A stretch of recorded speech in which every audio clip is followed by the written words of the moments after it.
Film kali ini berlatar pada abad ke-19 di awal menurunnya dinasti Qing. Kisah diawali dengan memperlihatkan sebuah kondisi dermaga yang dikuasai oleh dua kelompok gangster. Yang di sana ada geng Macan Hitam dan rivalnya yakni geng Laut Utara. Diketahui bahwa kedua geng ini selalu berseteru untuk memperebutkan lahan dan penjualan opium bagi negara barat. Serta banyak sekali masyarakat sekitar yang dijual kepada orang asing untuk dijadikan pekerja dan tidak pernah dikembalikan lagi kepada keluarganya. Geng Macan Hitam sendiri dipimpin oleh seorang ahli kungfu hebat bernama Lei. Kita sebut saja Ketua Lei. Selain menjual opium ke negara barat, Ketua Lei juga memiliki banyak bisnis haram seperti rumah bordil, tempat judi, sarang opium, dan lain-lain. Di sini Ketua Lei tidak sendiri dalam mengurus bisnisnya, yang mana beliau merekrut 3 anak angkat untuk memimpin masing-masing usahanya tersebut. Yang pertama ada Iblis Utara, sang pemegang sarang opium. Kedua ada Gagak Hitam, sang pemegang tempat judi yang dikenal licik dan serakah. Dan ketiga ada Ular Tua, sang pemegang rumah bordil yang sangat peka terhadap generasi muda yang dinilai akan berbakat dalam dunia kepargoian. Ya, dan kisah kali ini akan berfokus pada seorang pria tampan dan pemberani yang masih belum menyadari kalau dirinya akan menjadi legenda. Pria tersebut bernama Wong Fei Hung. Kita panggil saja Fei Hung, yakni seorang anak yatim piatu yang sejak kecil dilatih kungfu oleh seorang biksu Shaolin di dalam gua entah berantah. Terlihat saat ini Fei Hung sedang bersama para ahli bela diri yang dianggap jago untuk menghadap pada Ketua Lei yang saat ini berada di markasnya. Tujuan Ketua Lei memanggil Fei Hung dan para petarung adalah untuk menghabisi kelompok rivalnya yakni geng Laut Utara. Yang barang siapa di antara mereka bisa membawakan kelapa bos geng Laut Utara, maka Ketua Lei menjanjikan akan mengangkatnya menjadi anak keempatnya yang berhak mendapatkan akses dan fasilitas dari geng Macan Hitam. Sebelum jalan, Ketua Lei pun melakukan serangkaian tes mental dan fisik untuk melihat seberapa kuatkah tekad mereka. Yang dari semua petarung hanya Fei Hung lah yang mampu bertahan dan tidak menunjukkan rasa takut sedikit pun.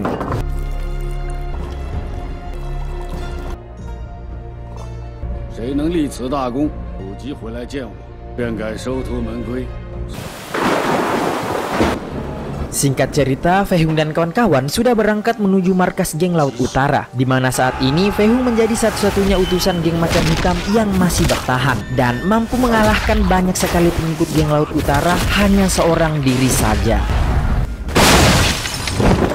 Dan kini tibalah saatnya Fei Hung menghadapi sang bos, yang mana pada scene ini Fei Hung menunjukkan suatu tekad kuat dibarengi dengan kemampuan bela diri mumpuni, yang dengan mudah ia mampu menebas kelapa bos geng Laut Utara dengan cara yang begitu cadas.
Melihat Fei Hung yang berhasil menjalankan misi, Ketua Lei langsung mengangkat dia sebagai anak angkat keempat yang akan membantu bisnisnya di dermaga.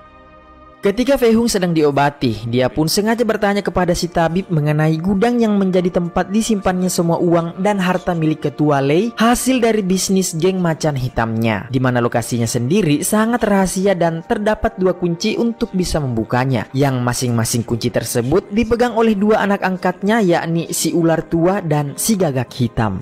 Pada scene ini kita akan dibawa flashback ke masa lalu yang memperlihatkan Fei Hung kecil bersama dengan 3 sahabat karibnya. Suatu hari salah satu sahabat perempuan yang bernama Hua kecil tampak diculik oleh kelompok gangster untuk dijadikan sebagai wanita mantap-mantap. Mengetahui kejadian itu, ayah Fei Hung yang merupakan seorang tabib sekaligus praktisi bela diri pun memutuskan untuk bertindak dengan menyerang salah satu anak buah kelompok tersebut. Alhasil si bos yang marah besar pun akhirnya bertindak anarkis dengan membakar kliniknya hingga membuat ayah Fei Hung meninggoy dalam kebakaran tersebut.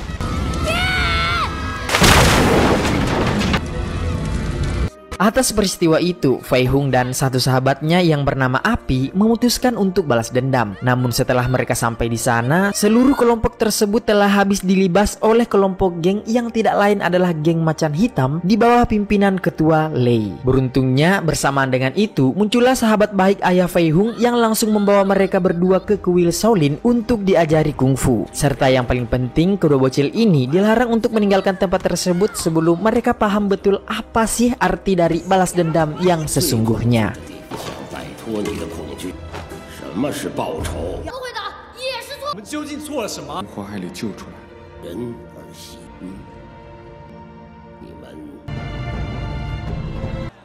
Keesokan harinya, kita diperlihatkan dengan seorang pemuda yang tampak sangat emosi. Pria ini bernama Wulong, putra dari ketua geng Laut Utara yang sangat terpukul melihat kelapa ayahnya digantung di gapura geng macan hitam. Tak hanya itu sob, pasca kematian ketua geng Laut Utara, bisnisnya dengan para bule kini juga harus dihentikan setelah negara barat lebih memilih berbisnis dengan kelompok yang lebih kuat, yakni ketua Lei dari geng macan hitam. Scene lalu kembali ke Fei Hung yang kini sudah resmi menjadi anak angkat keempat ketua Lei. Sejauh ini dia tidur dan makan tidak di markas geng macan hitam, melainkan tidur di atas perahu bordil dengan ditemani satu wanita mantap-mantap yang selalu baik hati melayaninya. Tujuan Fei Hung menerimanya karena wanita ini bersedia untuk menyelidiki dan mencari keberadaan sahabat kecilnya yang dulu hilang, yakni si Huo kecil. Suatu malam ketika semua anak angkat ketua Lei sedang berkumpul, Fei Hung pun muncul di sana untuk ikut gabung dan di sini ia meledek tongkat si iblis utara yang katanya seperti tongkat kakek-kakek. Sehingga saat itu juga Fei Hung pun mendapat satu hantaman yang membuat makan malam saat itu mengalami sedikit ketegangan.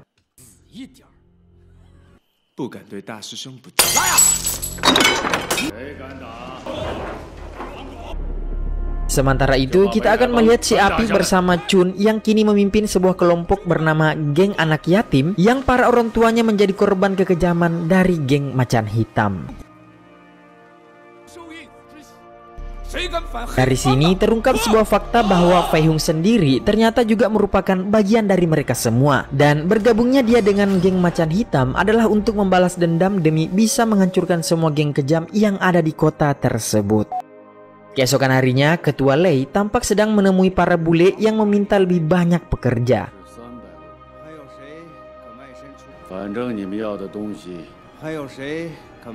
Bersamaan dengan itu, si Api dan geng anak yatim sendiri mulai menjalankan aksinya untuk mendapatkan si ular tua, di mana mereka sengaja menggerakkan anak-anak kecil supaya si ular tua masuk ke dalam jebakan yang sudah mereka rencanakan.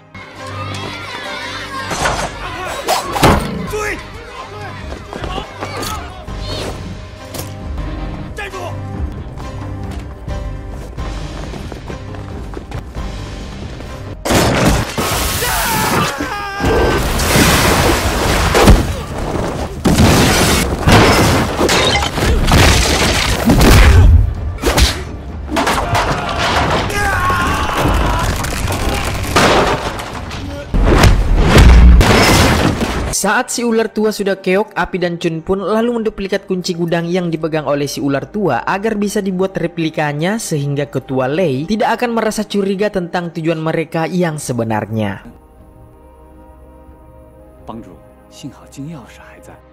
Setelah berhasil mereplika kunci gudang, si Api pun menemui Fei Hung untuk memberikannya kunci tersebut, di mana Fei Hung sendiri langsung mendatangi si gagak hitam untuk mengadu domba dia dengan si iblis utara agar terjadi konflik di antara keduanya.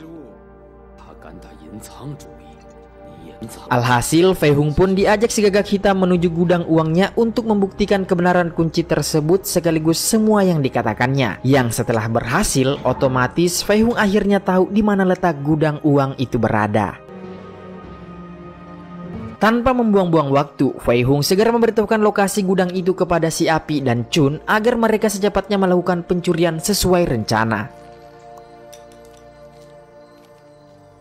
Sementara itu, Fei Hung sendiri diajak oleh Ketua Lei untuk melihat-lihat koleksi senjatanya di salah satu gudang penyimpanan barang. Yang tanpa keduanya duga, muncullah Wulong dari geng Laut Utara yang hendak menuntut balas dendam atas kematian ayahnya. Saat itu terjadi perkelahian yang luar biasa, yang mana Ketua Lei tampak menghadapi puluhan anak buah Wulong tanpa rasa ampun. Sementara Fei Hung sendiri menghadapi Wulong dengan gerakan dan jurus-jurus yang luar biasa. Yang tentu teknik-teknik ini hanya dimiliki oleh para petarung dengan ilmu di atas rata-rata sob.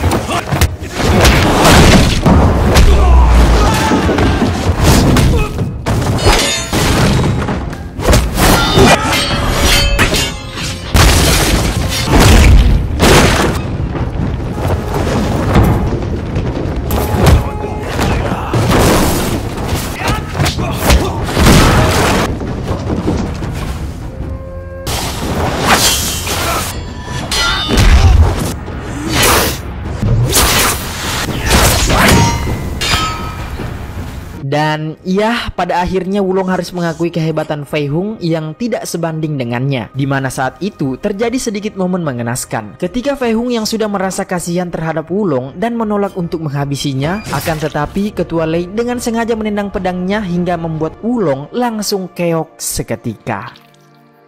Di malam itu juga, si Api langsung melancarkan rencana selanjutnya, yaitu membakar sarang opium yang menjadi bisnis utama Ketua Lei.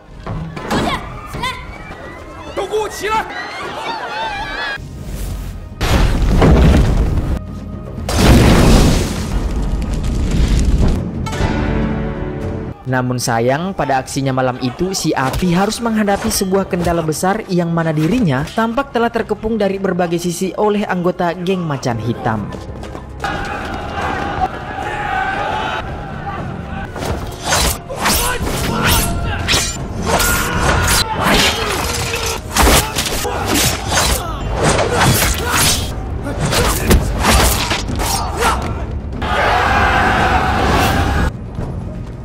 Sementara di sisi lain, si Gagak Hitam yang memiliki kunci gudang kedua tampak dipancing menuju ke suatu tempat. Yang di situ sudah ada geng anak yatim beserta si Fei Hung yang sudah siap membalas dendam atas semua perbuatannya terhadap para orang tua mereka yang meninggoy sebagai pekerja.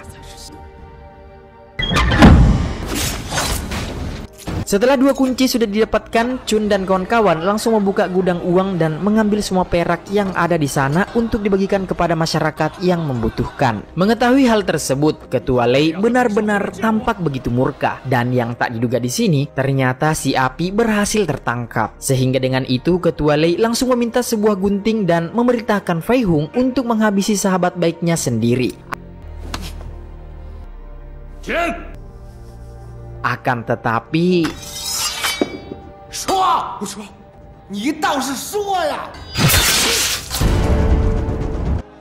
keesokan paginya, Fei Hung yang semakin benci terhadap Ketua Lei pun langsung pergi ke dermaga untuk membebaskan para pekerja yang akan dikirim ke negara barat. Sementara tanpa sepengetahuan siapapun, si wanita mantap-mantap yang sering bersama Fei Hung terlihat mendatangi Iblis Utara di kamar pribadinya. Yang dimana pada scene ini terkuak sebuah fakta mengejutkan kalau ternyata wanita mantap-mantap ini adalah Hua kecil yang merupakan sahabat Fei Hung yang dulu diculik sewaktu kecil. Tujuan dia datang ke sana adalah untuk menghabisi si Iblis Utara demi bisa membantu Fei Hung dan masyarakat agar bisa terbebas dari kesuliman geng Macan Hitam. Akan tetapi yang terjadi,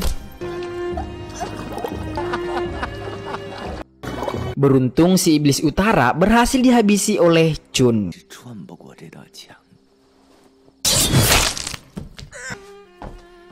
Pada akhirnya, dua sahabat terbaik Fei Hung pun harus menutup usia demi mereka semua. Setelah dirasa cukup dengan strategi diam-diam mereka, Fei Hung yang sekarang sudah memiliki style berpakaian seperti ayahnya pun memutuskan untuk mengakhiri ini semua dengan cara mendatangi markas geng Macan Hitam saat itu juga. Setibanya di sana, Fei Hung yang tak ingin terjadi pertumpahan saus tomat memilih untuk bersikap bijak dengan menantang Ketua Lei duel 1 lawan 1. Karena anggotanya yang juga sudah kalah jumlah, Ketua Lei pun menyetujui usulan tersebut. Hingga keduanya akan bertarung tepat di dalam markas geng Macan Hitam hanya berdua saja. Sebelum bertarung, Fei Hung sengaja mengambil lentera api dan membakar semua yang ada di dalam markas itu. Sementara Ketua Lei sendiri tampak tidak gentar dan membiarkan hal itu terjadi. Hingga tanpa basa-basi lagi, pertarungan antara keduanya pun dimulai.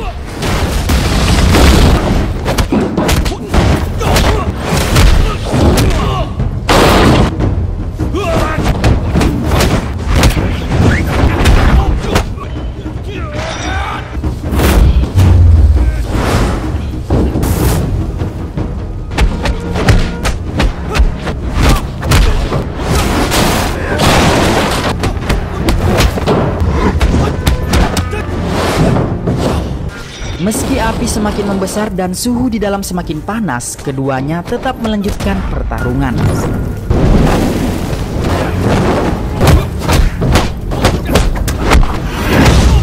Sementara di luar, semua anak buah geng Macan Hitam akhirnya memutuskan untuk kabur setelah menganggap bos mereka telah keok ditelan api. Di dalam sana, Fei Hung dengan tekadnya yang begitu kuat akhirnya mulai bisa menguasai pertarungan, hingga Ketua Lei pun akhirnya bisa dikalahkan.